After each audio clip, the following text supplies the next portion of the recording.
సినిమాలో I have to ask you, మీరు వెంకటేశ్వర స్వామి పాత్ర వేయడం అదొక డివైన్ బ్లెస్సింగ్‌గా వచ్చింది కదా మీకు. అంటే మీరు చాలా సందర్భాల్లో చెప్పారు.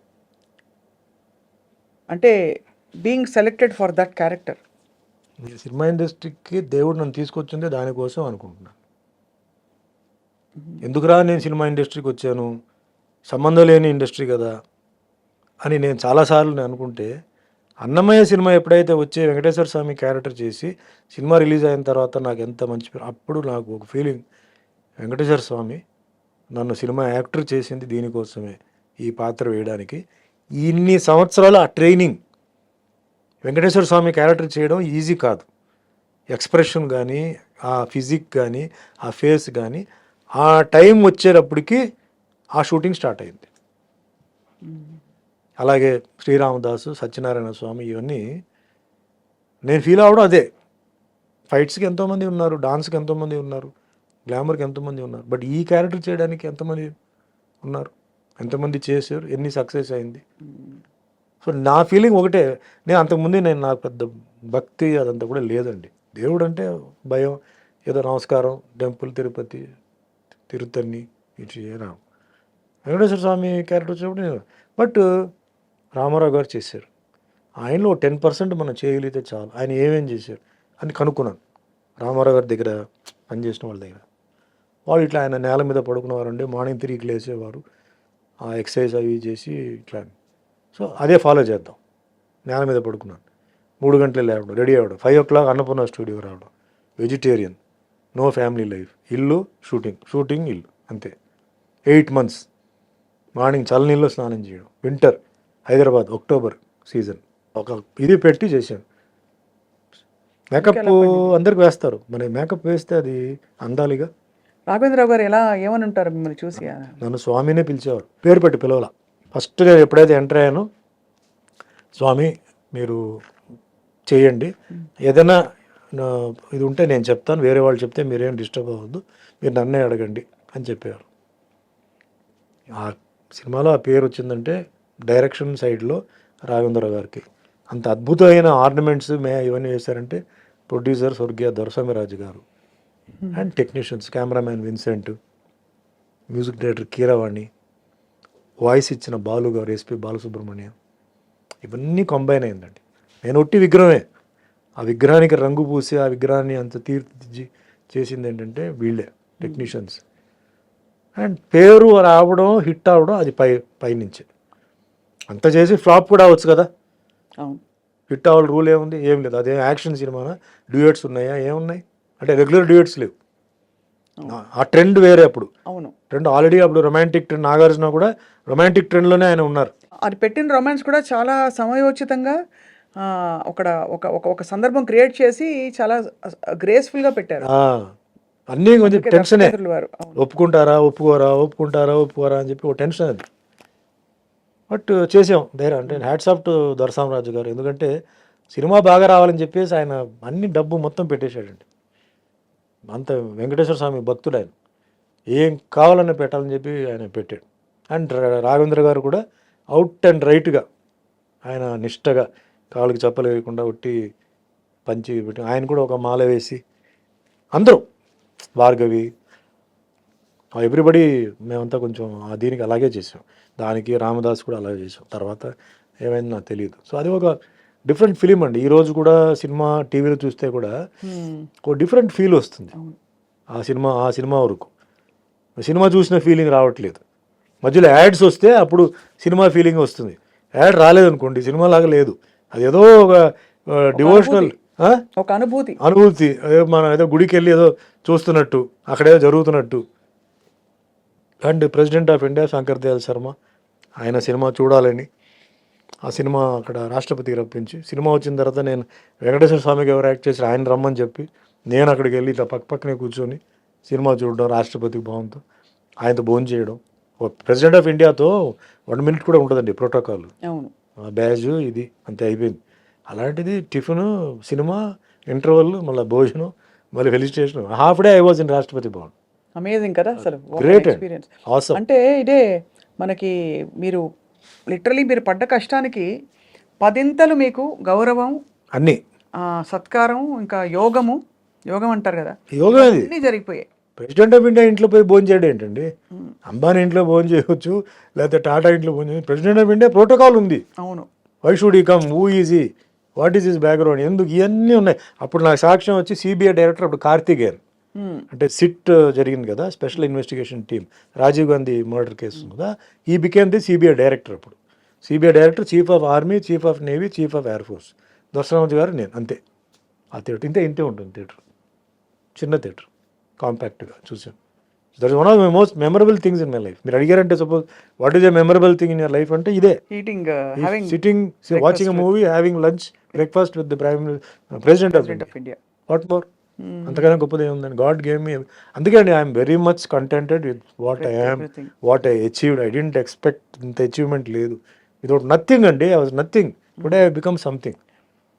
ఎక్కడికి వెళ్ళినా, ఇండియాలో ఎక్కడికి వెళ్ళినా నాకు ఆ హిందీ సినిమా చేయడం, డబ్బింగ్ వెళ్ళిపోవడం, ఇది చేయడంతో పీపుల్ ఆర్ రికగ్నైజింగ్ మీ, వచ్చి సెల్ఫీలు అంటున్నారు. బట్ మీరు ఎప్పుడు అలాగే ఉన్నారు sir, I don't know, very very reasonable, very, అసలు ఎక్కడ మీకు స్టార్ ఎయిర్స్ లేవు. లేవండి. బికాజ్ నేను ఎప్పుడు చెప్తాను, స్టార్ చెప్పొద్దండి అంటాను. ఎందుకు అంటారు? ఏమండి, ఆకాశంలో స్టార్ ఉంది కదా, ఎప్పుడు ఉంటుందా? ఉండదు కదా, సడన్గా కనిపించదు, 2-3 ఉంటాయి. సో మేము కూడా అంతే, మేము ఎప్పుడు కనపడం, వస్తాం, కనపడతాం, మళ్ళీ వెళ్ళిపోతాం. అందుకే నాకు స్టార్ స్టేటస్ పెట్టొద్దు. నాకు మామూలుగా వేరేనే చెప్పండి, యాక్టర్ని పెట్టండి. స్టార్ స్టేటస్ అవన్నీ వద్దండి. Because you just imagine sun, moon. Sun కూడా డే, మన నైట్ బిజినెస్ లేదు. నైట్ చందమామ వస్తుంది, అది నైట్ మార్నింగ్ అవుట్ అయిపోయింది. ఓన్లీ గాలి మట్టుకి ఎప్పుడు ఉంటుంది. సో నాకు వద్దండి ఆ స్టేటస్ అన్నీ వద్దు. ఏదో సార్ మీ ఇన్విటేషన్లో మీ పేరు ఏం పెట్టాలి, ఆ స్టార్, ఈ స్టార్, ఆ స్టార్ అంటే ఏం వద్దండి. యాక్టర్ సుమన్ చాలు, everybody knows me. Actor Suman పెట్టండి, నాకు ఆ స్టార్ స్టేటస్ వద్దు అని చెప్పి నేను చెప్తానంటే, నాకు చాలండి. చాలా 10 languages, Tamil, Telugu, Kannada, Malayalam, Hindi, Oriya, Bhojpuri, Banjaran language, in English film. I'm going to act in Tulu film. 11th language ఇప్పుడు వస్తుంది, అది 11th లాంగ్వేజ్ అవుతుంది. వాట్ మోర్ అండి? నాకంటూ ఒక రికార్డ్ నేను సెట్ చేశాను కదా. డివోషనల్ సైడ్లో సెట్ చేశాను, యాక్షన్ సైడ్లో సెట్ చేశాను, రొమాంటిక్ సైడ్లో సెట్ చేశాను, ఫ్యామిలీ సైడ్ సెట్ చేశాను.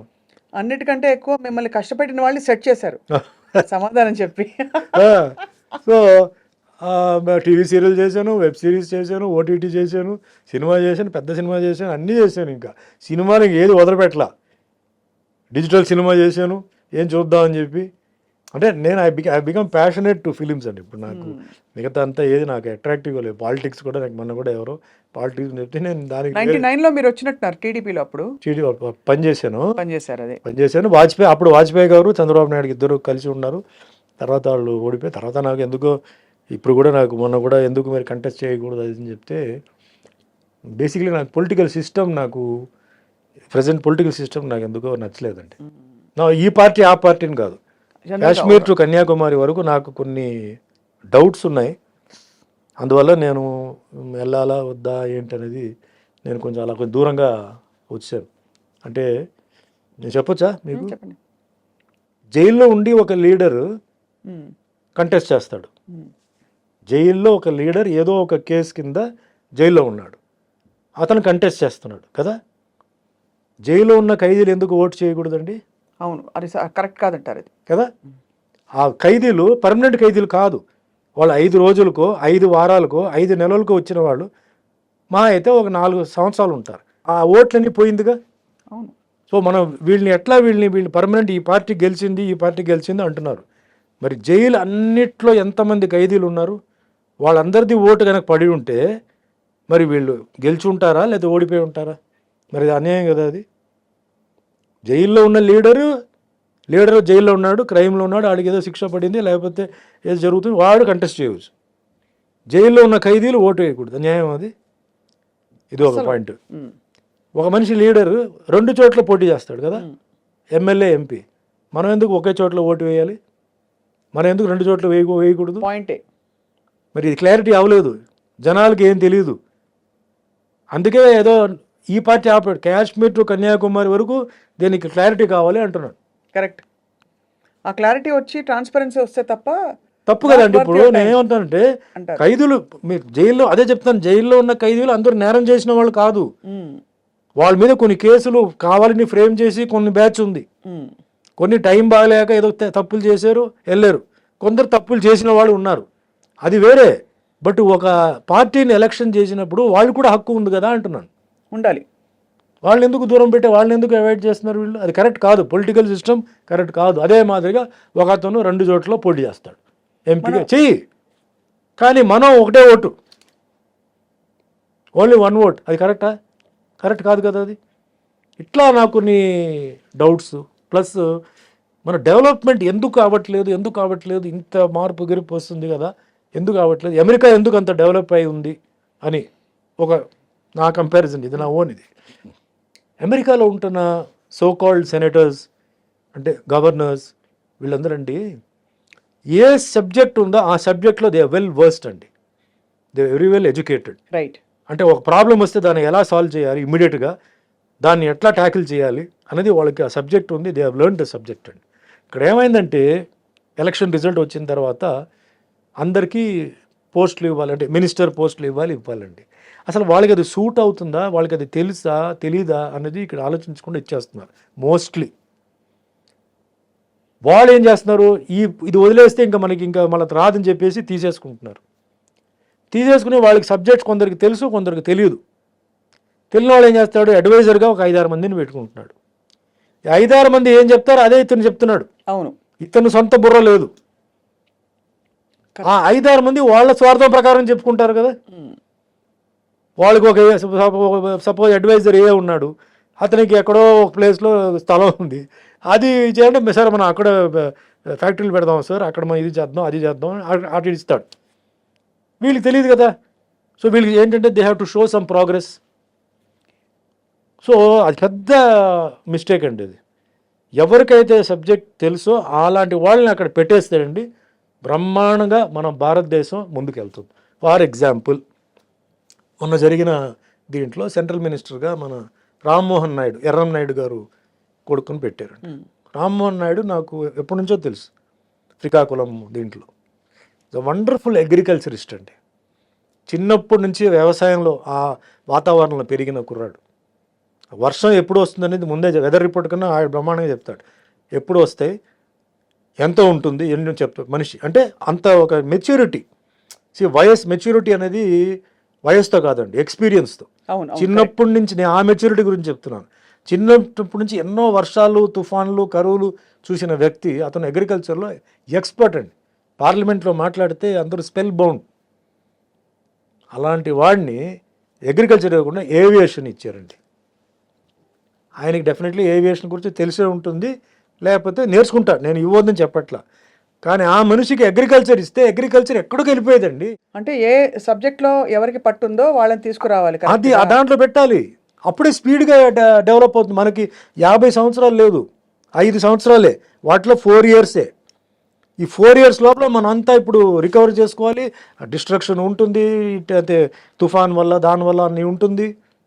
So that's a very big mistake జరుగుతుంది నా ఫీలింగ్. కరెక్ట్ సార్, అర్థమైంది. ఎవరికి స్పోర్ట్స్ ఉందండి, స్పోర్ట్స్లో ఇప్పుడు పీటీ ఉషాని ఒలింపిక్ అసోసియేషన్కి ఇండియన్ ఒలింపిక్ అసోసియేషన్కి she is the president I think అండి. కరెక్ట్ అండి, పర్ఫెక్ట్ చాయిస్ అండి. అనుభవం ఉన్న మనిషి. అసలు స్పోర్ట్స్లో ఎన్ని కష్టాలు ఉన్నాయి, ట్రైనర్స్కి ఎంత కష్టం ఉంది, ట్రైనర్స్కి ఎవరెవరికి జీతం ఇవ్వాలి, ట్రైనర్స్కి ఎందుకంటే ట్రైన్ చేసిన రిటైర్డ్ అయిన వాళ్ళని ఎట్లా మనం యూస్ చేసుకోవాలి, రిటైర్ అయిపోయారు కదా అని తీసి అవతల పడేయడం కాదు. They will very useful for youngsters. అదే, not that they have one, because they have lost in many situations, they have more experience. అవును, చాలా చోట్ల ఓడిపోవడం వల్ల అలా వెళ్తే మనం ఓడిపోతాం, ఇలా వెళ్తే ఓడిపోతాం, ఇలా వెళ్ళాలని చెప్పి ఎక్స్పీరియన్స్తో వాళ్ళు అడ్వైస్ ఇస్తారు.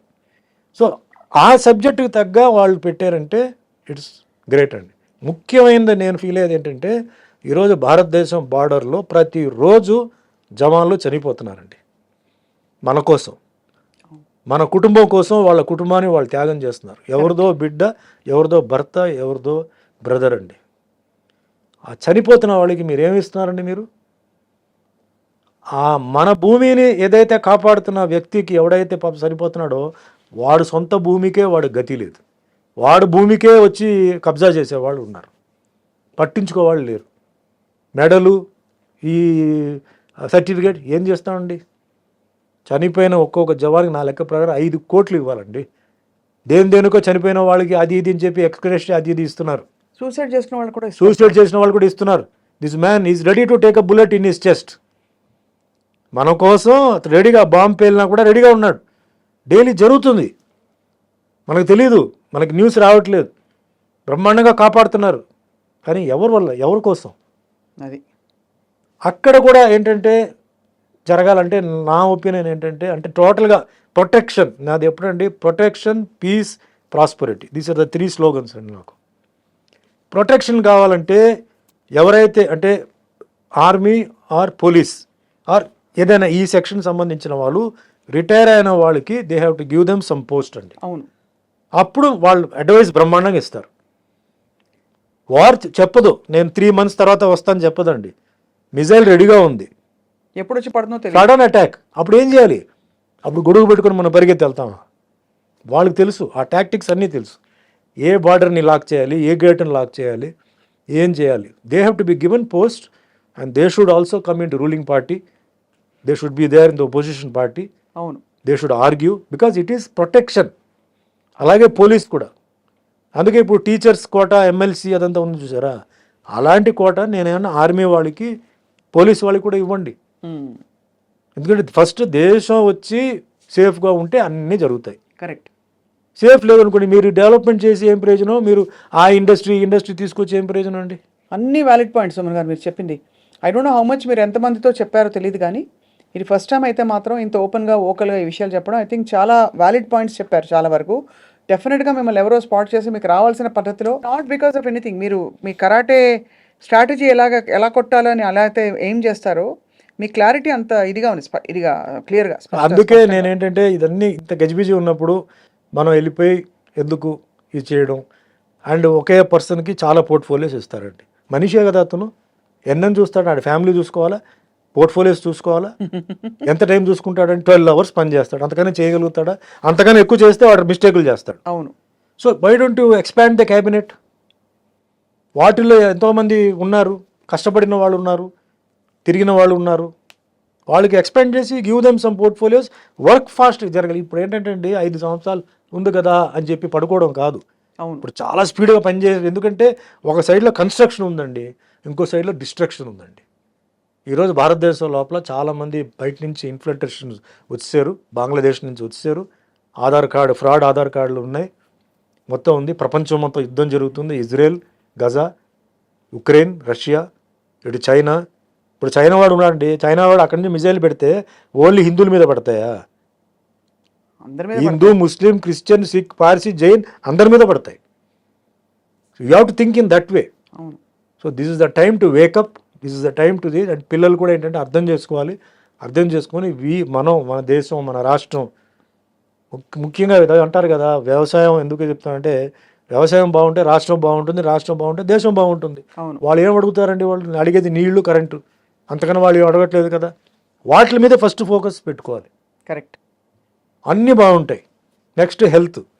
ఈరోజు డయాబెటీస్, షుగర్, బీపీ, వీటికి చాలామంది పాపం డబ్బు లేక, మందులు కొనుక్కోలేక ఏదో ఆ వైద్యం ఈ వైద్యం అని చెప్పి చనిపోతున్నారండి. సో వాళ్ళకి ముందు ఆ ఇమ్మీడియట్ చాలా అవసరమైన మెడిసిన్స్కి దారి చూపించి అఫోర్డబుల్ ప్రైస్లో అది అందుబాటులోకి రావాలి, ఉండాలి. Next education. విద్యా, ఎవ్రీబడి వైద్యం. Has to be improved. అవును. బాగా చదువుకున్న వాళ్ళు ఉన్నారు, డొనేషన్స్ వాళ్ళ దగ్గర డబ్బులు లేవు. సో కాబట్టి వాళ్ళు ఏ పని అయితే చేయకూడదు ఆ పని వాళ్ళు చేస్తున్నారు, అది తప్పది. లేదా వాళ్ళ ఊర్లోనే వాళ్ళకి జాబ్ లేదు, వాళ్ళు బయటికి వెళ్ళిపోయి వాళ్ళ జాబుల కోసం వెతుకుతున్నారు, ఇంకా అన్యాయం అది. ఏ ఊర్లో వాళ్ళు ఉన్నారో, ఏ గవర్నమెంట్ ఉందో ఆ గవర్నమెంట్ వాళ్ళకి ఉద్యోగం ఇవ్వాలి, లేకపోతే ఆ గవర్నమెంట్ వేస్టెడ్. Correct sir. కష్టపడి తల్లిదండ్రులు చదివించి, అంటే talking middle class, poor class, వాళ్ళు భూమిలు అమ్మేసి, నగలు అమ్మేసి, పెళ్ళికి ఏదో అమ్మాయి ఇంట్లో పెళ్ళి చేయాల్సిన అమ్మాయి ఉంటే పెళ్ళికి కూడా ఇదే చేసి పాప ఎడ్యుకేషన్ ఉంటే శాలరీ వస్తుందని చెప్పి చేస్తే వాళ్ళకి ఉద్యోగాలు లేవు. అటు అమ్మాయి పెళ్లి చేయడానికి డబ్బులు లేవు, వీడికి ఉద్యోగం లేవు, ఇల్లు ఏమో నడవాలి, మళ్ళీ ఆరోగ్యం ప్రాబ్లం. ఎంత ప్రాబ్లం అండి. Government has to do all this things. He has to go into it and do beg, borrow or steal, వీళ్ళందరినీ సాటిస్ఫై చేయాలి. లేకపోతే ఎందుకు గవర్నమెంట్ అండి? You do whatever you want, మీ చాయిస్ మీదే కదా, nobody is going to ask you. And స్పీడ్గా ఇవన్నీ మూవ్మెంట్ జరగాలండి, డిలే చేయకుండా, లేట్ చేయకుండా. అండ్ మెయిన్ ఈ లోకల్ నాన్ లోకల్ ఒక ఫీలింగ్ ఉంది. Local non local feeling tax కట్టేటప్పుడు ఎందుకు లేదండి? మీకు ముందే ట్యాక్స్ కోట్లు ట్యాక్స్ కడుతున్నారు కదా, అప్పుడు మటుకు ఎందుకు మీకు నాన్ లోకల్ ఫీలింగ్ లేదు? మీకు సడన్గా ఎలక్షన్ టైంలోనే local non local, then comes the community caste feeling. ఈ ఈక్వేషన్ మీద మీరు డివైడ్ చేస్తున్నారు. నేనేమంటున్నానంటే వేయండి, బట్ క్వాలిఫైడ్ పర్సన్ని మీరు పెట్టండి అంటున్నాను. కరెక్ట్, అంతే కదా. Qualify not about local non local, కానీ ఎవరికి ఆ నైపుణ్యం ఉందో వాళ్ళని పెట్టాలి అన్నది. వాళ్ళని పెట్టండి, క్వాలిఫైడ్ పర్సన్ని మీరు పెట్టండి, ఎడ్యుకేటెడ్ పర్సన్ని పెట్టండి. ఎక్కడ అడ్మినిస్ట్రేషన్ కావాలో అడ్మినిస్ట్రేషన్ వాళ్ళని మీరు పెట్టండి, నాలెడ్జ్ ఎక్స్పీరియన్స్ ఎక్కడ ఉందో వాళ్ళని పెట్టండి. అంతేగాని క్యాస్ట్ అని చెప్పేసి ఓన్లీ అసలు పనికిరాని వాళ్ళని పెట్టేసి మళ్ళీ లాస్ అయిపోయి మీరు అయ్యో తప్పు చేసామని చెప్పి తలకాయ కొట్టుకోవడం ఎందుకు? Development, I'm only seeing development అండి. నాకు ఇదంతా ఏం కాదు, మన అందరూ ఒకటే. లోకల్ నాన్ లోకల్ మీరు ఫీలింగ్ పెట్టుకోండి, but see things in a different angle. ఈ రాషనల్ పర్స్పెక్టివ్ వచ్చే వరకు సుమన్ గారు రాజకీయాల్లోకి రారైతే. అంటే రేపు నన్నే ఎవడన్నా అడుగుతాడు కదా, నాకు చెయ్యేది, నేను లేదండి వ్యవస్థలో ఒక భాగం అవుతారు. లేదండి మీరు నాన్ లోకల్, మీరు లోకల్ అని చెప్పి నేను చెప్తే నాకు ఇది గిల్టీగా ఉంది. అందుకే నాకు ఈ చేంజ్ రావాలి, అవుతుంది. మోడీ గారు హీ కెన్ డూ ఇట్ అండి. ఇంత చేసిన మనిషి మోడీ గారు he can do it. There is a will, there is a way. అంతే. భారతదేశం సో మచ్ టెన్స్డ్ అండి ఆయన బీజేపీ వచ్చే ముందు. ఈరోజు బీజేపీ వచ్చిన తర్వాత అదే చెప్తున్నాను కదా, బార్డర్లో జరుగుతున్నాయి. లోపల ఉన్న వాళ్ళు అందరూ హ్యాపీగా ఉన్నారు, క్లబ్కు పబ్కి అందరూ వెళ్తున్నారు. అక్కడ ఏం జరుగుతుంది ఎవరికి తెలియదు. వెళ్ళండి, కాశ్మీర్ బార్డర్కి వెళ్ళండి, ఒక 4 రోజులు కూర్చోండి, స్థిమితంగా పడుకోండి, రండి చూద్దాం. పడుకోలేము, నైట్ టైంలో పేలుతూనే ఉంటాయి అక్కడ టపాకీలు. ఎంత రిస్క్ ఉంది అక్కడ, ఎంత ప్రాబ్లం ఉంది అది. But hats off to Modi గారు, బికాస్ ఇండియాని ఇంతవరకు till now it has been very protected. అందుకే protection, peace and prosperity has come. India ఇప్పుడు ఏ తక్కువ లేదు. India is all good at competing with anybody. Correct. Development is going rapidly, it is going. So I'm seeing all the only things కొంచెం protection and peace, overall peace. Because of religion, దీనివల్ల కొన్ని troubles అక్కడెక్కడ ఉన్నాయి, which has to be solved. And అందరూ ఒకటే అవ్వాలి. Everybody has to be taken care, అందరికీ న్యాయం జరగాలి. అందుకే ఇవన్నీ చూద్దాం, చూసి ఇవన్నీ ఓకే అయితే అప్పుడు చూద్దాం. ఇంత డెస్టినీ మిమ్మల్ని తీసుకొచ్చింది కదా సుమన్ గారు, తప్పకుండా మీకు డెస్టినీ నెక్స్ట్ స్టెప్స్ ఏదైతే అక్కడ తీసుకెళ్తుంది కూడా అని అంటారా మీరు? అంతేగా.